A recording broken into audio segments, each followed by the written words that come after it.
الحمد لله الذي ابدع الأفلاك والأرضين، والصلاة والسلام على من كان نبيا وآدم بين الماء والطين، وعلى آله الطيبين وأصحابه المطهرين وعلماء أمته أجمعين، أما بعد، فأعوذ بالله من الشيطان الرجيم، بسم الله الرحمن الرحيم.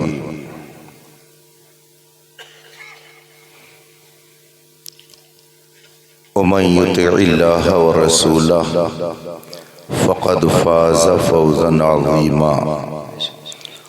صدق الله العظيم وصدق رسوله النبي الأمين الكريم، ونحن على ذلك لمن الشاهدين والشاكرين، والحمد لله رب العالمين. منبر پاک پر جلوہ فرما علماء ذوی الاحترام،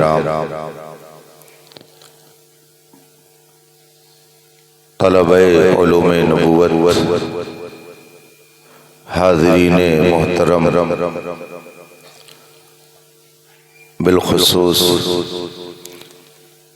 گرامی مرتبت برادری کبیر حضرت مولانا وبالفضل اولانا حافظ رجب علی صاحب زیدہ مجدہ، السلام علیکم ورحمۃ اللہ تعالی وبرکاتہ. وعلیکم السلام. کو لگا ہے کیا؟ اس کو کچھ ادھر ادھر کریے، وہ آواز شورا کی ہے. حضرات،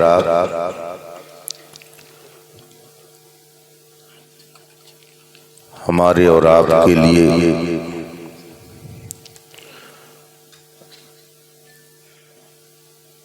سعادت اور مسرت کی بات ہے کہ اس بابرکت گھڑی میں اللہ اور رسول کے ذکر کی محفل میں حاضر ہیں. یہ رات نہایت قیمتی اور برکتوں سے بھری رات ہے. آپ حضرات نے اجلاس کے لیے اس شب کا انتخاب کیا کہ اجتماعی طور پر اللہ اور اس کے محبوبوں کا ذکر سن کر کے اپنے دل و دماغ کو تازہ کیا جائے. آپ کی آبادی میں علماء کا نورانی قافلہ اتر آئے اور ان کی بھی برکتیں لی جائیں. رب تعالیٰ آپ کی اس محنت کو شرف قبول عطا فرمائے.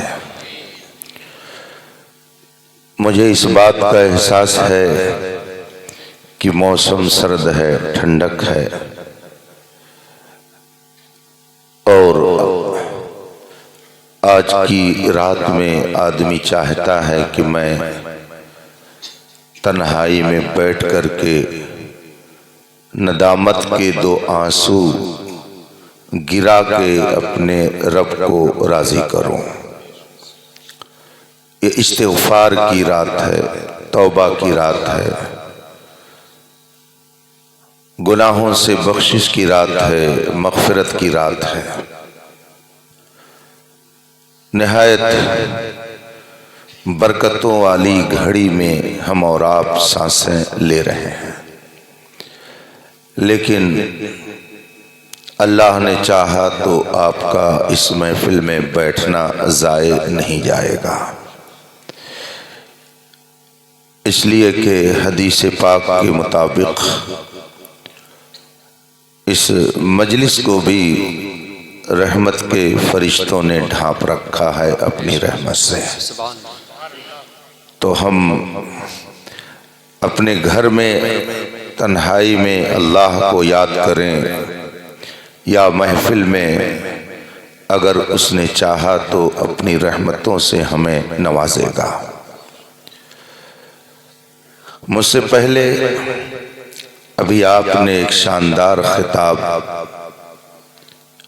نصیحت کی باتیں اور ایمان عقیدے کو مضبوط کرنے والی گفتگو سماعت فرمائی ہے۔ اس شخصیت کے بعد مجھے کرسی خطابت پر بیٹھتے ہوئے تکلف ہو رہا ہے، لیکن اراکین جلسہ نے جو ترتیب اپنے طور پر مناسب سمجھی وہ رکھی۔ استاذ گرامی حضرت علامہ وسیع احمد وسیم صدیقی دامت برکاتہم العالیہ کا خطاب آپ نے سنا۔ اتفاق سے ادھر داہنی سمت جو لوگ بھی بیٹھے ہیں سب ان کے پروردہ ہیں، یہ ہمارے ہم سبق ہیں، وہ جونیئر ہیں اور یہ سب روناہی کے فیض یافتہ، اور حضرت علامہ وسیع احمد دامت ظل العالی کی بارگاہ سے اکتساب فیض کرنے والوں میں ہیں۔ میرے لیے خوشی کی بات ہے کہ میں نے اپنے استاذ گرامی کی زیارت کی۔ میرے دل میں اپنے اساتذہ کی بڑی عقیدت، بڑا احترام اور بڑی عظمت موجود ہے۔ میں اگر سیوان گوپال گنج کی طرف پروگرام میں جاتا ہوں تو حضرت کی خدمت میں فون کر کے اجازت لیتا ہوں اور پھر وہاں سے بالقصد حضرت کے دولت خانے پر حاضری دیتا ہوں۔ آج آپ لوگوں کے توسل سے یہاں پر حضرت کا دیدار ہو گیا۔ پنڈال کے قریب آنے تک مجھے خبر نہیں تھی کہ حضرت تشریف لا رہے ہیں، لیکن دیکھا تو میں بھی خوش ہو گیا کہ حضرت کے کلمات آپ سب سنیں گے، میں بھی سنوں گا اور حضرت کی برکتیں لوں گا۔ اللہ تعالیٰ ان کا اور جملہ علماء اہل سنت کا سایہ ہم سب کے سروں پر تا دیر صحت و عافیت کے ساتھ سلامت رکھے۔ میں تھوڑی دیر آپ کے درمیان ہوں، زیادہ وقت نہیں لوں گا۔ حضرت علامہ مولانا وبالفضل اولانا خطیب ہندوستان مفتی کمال اختر صاحب قبلہ نے تقریباً 6 ماہ پہلے اس پروگرام کی دعوت لے رکھی تھی، مگر میرے ذہن سے بالکل وہ دعوت ماں ہو گئی تھی اور میں نے اپنے طور پر آج اندور جانے کا وعدہ کر لیا تھا۔ وہاں ایک دارالعلوم کا جلسہ دستار بندی آج ہے جس میں مجھے شرکت کرنی تھی۔ 3-4 ہفتہ قبل جب انہوں نے فون فرمایا اور کہا کہ فلاں جگہ آپ کو جانا ہے تو میں نے بہت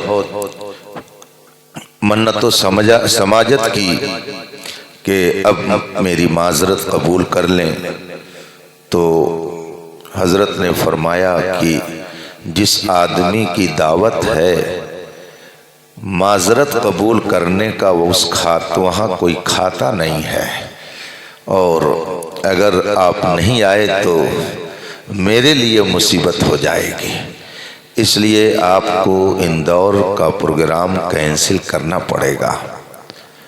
بڑے عالم، میں نے ابھی تک ان سے بات نہیں کی، شرما حضوری میں ان کے ایک قریبی کو فون لگا کر میں نے اپنی معذرت ادھر درج کرا دی، مگر یہاں معذرت قبول کرنے کی کوئی صورت مجھے جب نظر نہیں آئی تو میں اس وقت مجبوراً آپ کے درمیان حاضر ہوں۔ زیادہ وقت نہیں لوں گا، آئیے مصطفیٰ جان رحمت سرور کائنات فخر موجودات علی تحیت و ثنا کی بارگاہ قدس میں درود و سلام کا نذران عقیدت پیش کریں اور پڑھیں۔ اللہم صلی علی سیدنا و مولانا محمد معدن الجود والکرم و آلہ الکرام اجمعین۔ رفیقان محترم، اللہ تبارک و تعالی نے اپنے کرم سے اپنی حکمت کے مطابق اس کائنات میں بے شمار چیزوں کو پیدا فرمایا۔ اس کی مخلوقات بے شمار ہیں، مگر اس نے اپنی ساری مخلوقات کو ایک ہی درجے میں نہیں رکھا ہے۔ ان کے درجات ہیں، ان کے رتبے ہیں، ان کا مرتبہ ہے۔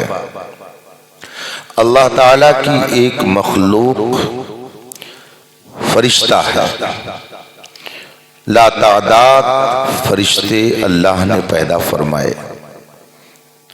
ان کی گنتی ہماری اور آپ کی عقل سے باہر ہے، لیکن ان فرشتوں کو ایک درجے میں نہیں رکھا۔ ان میں سے 4 بہت ہی مشہور، 4 فرشتوں کا بھی آپس میں ایک ہی درجہ نہیں ہے، بلکہ ان میں بھی فرق ہے۔ آسمانی کتابیں 104 کی تعداد میں اتاری گئی ہیں۔ اللہ کی طرف سے صحیفے اور کتابیں 104 اتری ہیں، مگر وہ ساری کتابیں ایک درجے کی نہیں ہیں۔ 104 کتابوں میں 4 کتابوں کا جو مقام ہے وہ اپنی جگہ ہے۔ پھر ان 4 میں قرآن کریم کو جو عظمت حاصل ہے وہ سب پہ ظاہر ہے۔ فرشتے بے شمار، مگر 4 بہت مشہور۔ کتابیں 104، مگر 4 کتابیں زیادہ مشہور، اور ان میں سے قرآن سب سے زیادہ مشہور۔ اسی طرح سے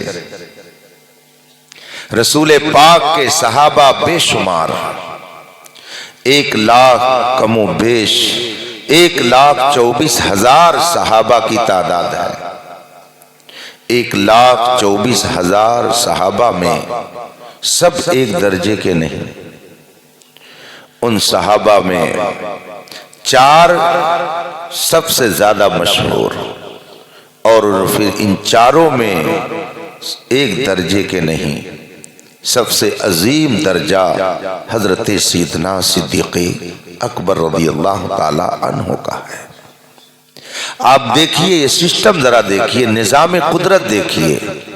4 فرشتے بہت مشہور، 4 کتابیں بہت مشہور، 4 یار بہت مشہور۔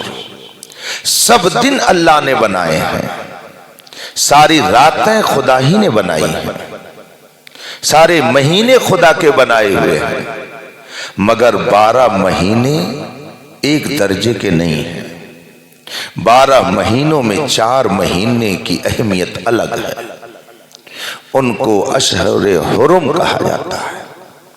4 مہینے بڑی عظمت والے ہیں، ان کا رتبہ الگ ہے۔ سب دن خدا ہی نے بنائے ہیں، لیکن ان دنوں میں جمعہ مبارکہ کی عظمت الگ ہے۔ اسے سید الایام کہا جاتا ہے، تمام دنوں کا سردار ہے۔ بلکہ رسول پاک صلی اللہ علیہ وآلہ وسلم کی حدیث کے مطابق عید الفطر اور عید اضحیٰ سے زیادہ باعظمت دن جمعہ مبارکہ ہے۔ ان دونوں عیدوں سے زیادہ رتبے والی عید جمعہ ہے۔ سب دن اس نے بنائے، سب راتیں اس نے بنائی، ساری مخلوق اس نے بنائی، مگر درجات الگ الگ رکھے۔ اسی طریقے سے ساری راتیں اس نے بنائی ہیں، مگر ان راتوں میں چند راتوں کا درجہ الگ ہے۔ شب ولادت وہ خاص رات جس کی صبح صادق کو رسول کریم صلی اللہ علیہ وآلہ وسلم اس دنیا میں جلوہ گر ہوئے، خاص وہ رات اس کے بارے میں فرمایا گیا کہ وہ لیلۃ القدر سے بھی افضل ہے۔ شب ولادت شب قدر سے بھی افضل ہے، بڑی عظمت والی وہ رات ہے۔ ابھی اس سے پہلے والے مہینے میں بھی ایک رات گزری ہے جسے ہم اور آپ شب معراج کہتے ہیں، جس رات اللہ تعالیٰ نے اپنے محبوب کو آسمان پر بلایا، جنت و جہنم کا معائنہ کرایا اور اپنا دیدار عطا فرمایا، وہ شب معراج ہے۔ وہ بھی بڑی باعظمت رات ہے۔ اگلے مہینے میں بھی ایک رات آنے والی ہے جسے ہم اور آپ شب قدر کہتے ہیں۔ آخری 10 دن رمضان کا جو گزرتا ہے اس کی طاق راتوں میں شب قدر رکھی گئی ہے، جس کا ذکر قرآن کریم میں ہے۔ وہ رات بھی بڑی برکت والی رات ہے۔ ان مبارک راتوں میں سے ایک رات یہ بھی ہے جس میں ہم اور آپ سانس لے رہے ہیں۔ اس رات کے بارے میں قرآن و حدیث میں عظمتوں کے نہ جانے کتنے جلوے بکھرے ہوئے ہیں۔ قرآن کریم میں اللہ جل مجدہ نے ارشاد فرمایا، حامیم والکتاب المبین انا انزلناہ فی لیلۃ مبارکہ انا کنا منذرین فیہا یفرق کل امر حکیم۔ قرآن کریم کی آیت کریمہ ہے۔ اللہ ارشاد فرماتا ہے، انا انزلناہ فی لیلۃ مبارکہ، ہم نے کتاب مبین کو لیلہ مبارکہ میں بابرکت شب میں اتارا۔ لیلہ مبارکہ کی تفسیر میں علماء کے 2 گروہ ہیں، ان کی 2 جماعتیں ہیں۔ ان میں سے ایک جماعت کہتی ہے کہ اس مقام پر مبارک رات سے مراد 15ویں شعبان کی رات ہے، یہ رات ہے جس میں ہم اور آپ سانسیں لے رہے ہیں۔ ایک تفسیر کے مطابق یہی رات مراد ہے۔ حضرت اکرمہ جو بہت ہی جلیل القدر مفسر ہیں، انہوں نے فرمایا کہ قرآن کریم کی آیت کریمہ میں مبارک رات سے مراد 15ویں شعبان کی رات ہے۔ اس رات میں ہوتا کیا ہے؟ قرآن کریم آگے فرماتا ہے، فِيهَا يُفْرَقُ كُلُّ أَمْرٍ حَكِيمٍ، ہر مضبوط کام جو خدا کی طرف سے متعین کر دیا جاتا ہے وہ آج ہی کی رات میں تقسیم کیا جاتا ہے۔ پورے سال کس کو کتنی روزی ملنی ہے، کس کو عزت ملنی ہے، پورے سال میں کس کو ذلت ملنی ہے، پورے سال میں کس کے گھر میں کتنی اولاد پیدا ہوگی، پورے سال میں کس کے گھر کتنے لوگوں کی موتیں واقع ہوں گی، پورے سال میں کس کے اوپر کون سی بیماری لاحق ہوگی، پورے سال میں کون کس مصیبت میں مبتلا کیا جائے گا، پورے سال میں کون ایسا خوش نصیب شخص ہے جس کی تقدیر میں خوشیوں کا خزانہ رکھا جائے گا، یہ سارے معاملات آج ہی کی رات میں طے کیے جاتے ہیں۔ یہ وہ بابرکت رات ہے کہ پورے سال کا رزق، پورے سال کی تمام وہ باتیں جو بندوں سے متعلق ہوتی ہیں آج ہی کی رات میں رب کی طرف سے ان سب کو بانٹ دیا جاتا ہے۔ میرے آقا سرور کونین صلی اللہ علیہ وسلم نے ارشاد فرمایا کہ جب 15ویں شعبان کی وہ پیاری شب آتی ہے تو رب قدیر اپنی شان کے مطابق آسمان دنیا پر نزول اجلال فرماتا ہے۔ اس کی خاص تجلی پہلے آسمان پر اتر آتی ہے اور پھر غروب آفتاب سے لے کر صبح صادق تک یہ اس کی رحمت آواز دیتی ہے میرا کوئی بندہ کہ جو مجھ سے مغفرت طلب کرے تو میں اس کو بخشش کا پروانہ عطا کر دوں، ہے میرا کوئی بندہ کہ جو مجھ سے رزق مانگے تو میں اسے رزق دے دے دوں، ہے میرا کوئی بندہ کہ جو مجھ سے اولاد مانگے تو میں اسے اولاد دے دوں، ہے میرا کوئی بندہ کہ جو مجھ سے عزت مانگے تو میں اسے عزت دے دوں، ہے میرا کوئی بندہ کہ جو مجھ سے اپنی حاجت پیش کر کے اور اس کی پوری کرنے کی مجھ سے دعا کرے تو میں اس کی حاجت روائی کر دوں۔ یہ رب کی رحمت صبح صادق تک آسمان دنیا سے اپنے بندوں کو پکار کر اعلان کر کے اور ان کو اپنی طرف متوجہ کرتی ہے۔ خوش نصیب ہے وہ بندہ کہ رب کی پکار پر لبیک کہے اور وہ یہ عرض کرے رب اغفر لی ولوالدی، اے مولا تو میری بھی مغفرت فرما، میرے والدین کی بھی مغفرت فرما، اور جتنے اہل ایمان ہیں تو سب کو مغفرت کا پروانہ۔ سبحان اللہ، سبحان یہ وہ بابرکت رات ہے، یہ وہ بابرکت رات ہے۔ حضرت عائشہ رضی اللہ تعالی عنہ کا واقعہ آپ سب نے نہ جانے کتنی بار سنا ہوگا۔ آج ہی کی شب تھی، حضرت عائشہ رضی اللہ تعالی عنہ کہ حجرے پاک میں رسول کریم جلوہ گر تھے۔ حجرے عائشہ وہی ہے جس میں اس وقت رسول پاک کی تربت انور ہے، گنبد خضرا جس پہ بنا ہوا ہے۔ رات کا وقت تھا، حضرت عائشہ بیدار ہوتی ہیں، دیکھا تو بستر پر رسول پاک موجود نہیں تھے۔ ٹٹولا، رات میں اس زمانے میں گھروں کے اندر لائٹ اور کمکموں کا انتظام نہیں ہوتا تھا، چراغ نہیں جلتے تھے، اندھیرا تھا۔ ٹٹولا مگر رسول پاک کہیں جب نہ ملے تو وہ بعجلتے تمام گھر سے باہر نکلی۔ سامنے دیکھا تو رسول کریم صلی اللہ علیہ وسلم جنت البقیع میں کھڑے ہو کر کے دعا فرما رہے ہیں۔ حضرت عائشہ بھی پیچھے جا کر کے کھڑی ہو گئی۔ جب رسول پاک دعا سے فارغ ہوئے، آپ نے حضرت عائشہ رضی اللہ تعالی عنہ سے کچھ ارشاد فرمایا۔ حضرت عائشہ عرض کرتی ہیں یا رسول اللہ کیوں آپ اس وقت یہاں آئے؟ میرے آقا نے ارشاد فرمایا عائشہ آج 15ویں شعبان ہے، یہ 15ویں رات وہ بابرکت رات ہے کہ اللہ تبارک و تعالی پہلے آسمان پر اپنی شان کے مطابق نزول فرماتا ہے اور وہاں سے اعلان کیا جاتا ہے میرا کوئی بندہ کی جو مجھ سے مغفرت طلب کرے تو میں اسے بخشش کا پروانہ عطا کر دوں۔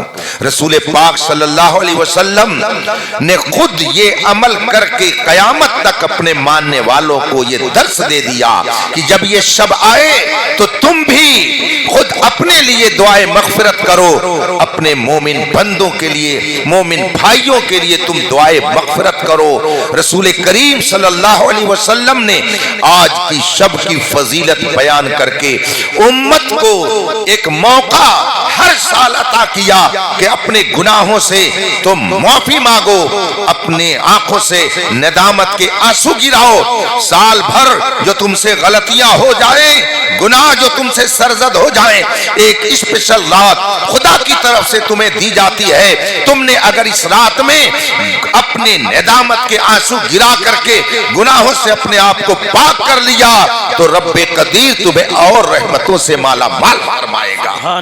یہ وہ بابرکت رات ہے۔ انسان سے خطا ہوتی ہے، غلطی ہوتی ہے، گناہ ہوتا ہے۔ حضرت مولا کائنات شیر خدا حضرت علی رضی اللہ تعالی عنہ خطبہ کے لیے کھڑے ہوئے۔ جو ہی آپ نے خطبہ دینے کے لیے تیاری فرمائی، مجمع سے ایک شخص کھڑا ہو گیا اور اس نے کہا امیر المومنین مجھے آپ سے 4 سوال کرنا ہے، آپ مجھے اس کا جواب دیجئے پھر خطبہ دیجئے۔ حضرت علی رضی اللہ تعالیٰ عنہ نے فرمایا بتاؤ تمہارا کیا سوال ہے؟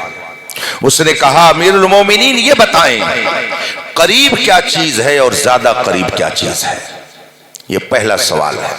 یہ مائک قریب ہے، آپ بھی مجھ سے قریب ہیں، جو پیچھے بیٹھے ہیں وہ بھی قریب ہیں، مگر مائک زیادہ قریب ہے اور آپ اس کے بالمقابل کم قریب ہیں۔